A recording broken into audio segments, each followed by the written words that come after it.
Olá, crianças, bom dia. Vamos iniciar a semana com nossa aula de história.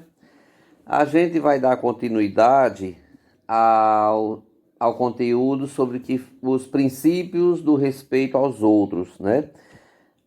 Que a gente já passou pela cultura, pela diversidade. E hoje a gente chega na parte que fala sobre a agricultura indígena, né? Sabemos que os indígenas plantavam e ainda plantam roças perto de suas aldeias. Então eles faziam e fazem até hoje essas plantações próximas a casas deles, porque facilita muito a vida deles, né? Já que eles não têm tratores, não têm equipamentos para se distanciar, então a agricultura deles sempre é próximo à casa deles, né? Uma das técnicas que ainda hoje os índios, não só os índios, como também os nossos pais, pode perguntar o pai de vocês, né? Os avós de vocês que moram no sítio, que moram na zona rural, é a agricultura da coivara. O que é essa coivara, né? Eu acredito que a maioria já ouviu falar o que significa a coivara. Então, essa técnica da coivara é uma técnica que consiste em derrubar um pequeno trecho de mato, deixar secar por um tempo e colocar fogo para limpar a área que fica coberta de cinzas. Após isso, faz-se uma limpeza na roça, tirando os galhos e os restos de árvores que não queimaram. Essa é uma prática que ainda hoje os pais utilizam, né? Os agricultores utilizam. E a gente conhece muito com o nome de broca, né? Brocou ou tá brocando ali para plantar, né? Nas primeiras chuvas, plantam-se na mesma roça diferentes espécies, como milho, feijão, mandioca, batata, cará e etc. Esse é um jeito de garantir a fertilidade do solo e evitar pragas. Então, na mesma roça que planta-se o feijão, planta-se o milho, planta-se a fava, né? E assim por diante. Então, a agricultura ela é muito rica nesse sentido. Aí a gente passa para os aspectos culturais, né, que fala sobre a capoeira, foi uma dança trazida pelos negros, que também passaram a ser utilizada pelos indígenas, né? Muitos aspectos da cultura do negro escravizado sofreram discriminação no passado, como a capoeira, né? É uma mistura de luta esportiva com dança e assim por diante. Acredita-se que a capoeira seja praticada no Brasil desde o século XVIII, como uma forma de divertimento e defesa.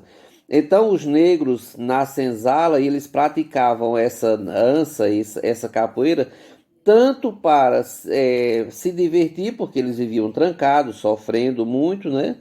Mas aí também era uma forma de diversão deles, né? E os seus donos não gostavam porque eles estavam aprendendo tipo uma arte marcial, né? Então, em 1930, não foi mais permitido que a capoeira existisse. Então, ficou até 1939, né, quando o governo brasileiro legalizou a prática da capoeira, reconhecendo sua importância para a cultura do país. Não existia mais os índios, né?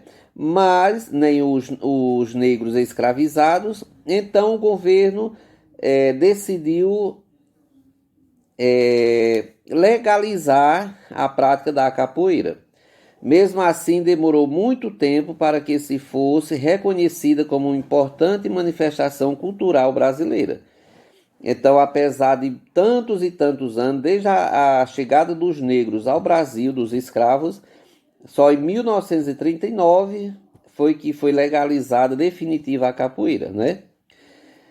Em 2008, a capoeira foi conhecida pelo governo como Patrimônio Cultural Imaterial do Brasil. Ela passou a ser vista como um aspecto positivo da nossa cultura e que deve ser preservado. Por quê? porque é uma forma de fazer lembrança, fazer justiça aos negros que viviam escravizados naquele tempo, né? É uma forma do Brasil, da cultura brasileira, homenageá-los, já que a capoeira foi criada pelos negros com o intuito de diversão deles, né? E ainda hoje a capoeira, quando você encontra pessoas jogando, né, capoeira, é uma forma de diversão deles ali em qualquer lugar que eles estejam. A prática da capoeira era proibida, considerada um crime por ser um exemplo à resistência à escravidão dentro da cultura afro-brasileira. Então, era proibida porque os donos dos negros achavam que os negros estavam aprendendo aquela dança como uma forma de se defender, né? E iria agredir os jagunços que cuidavam deles, que pastoravam eles, né? E mesmo após a liberação da prática, ainda sofre discriminação. Em nossos dias, o preconceito contra a cultura brasileira ainda persiste.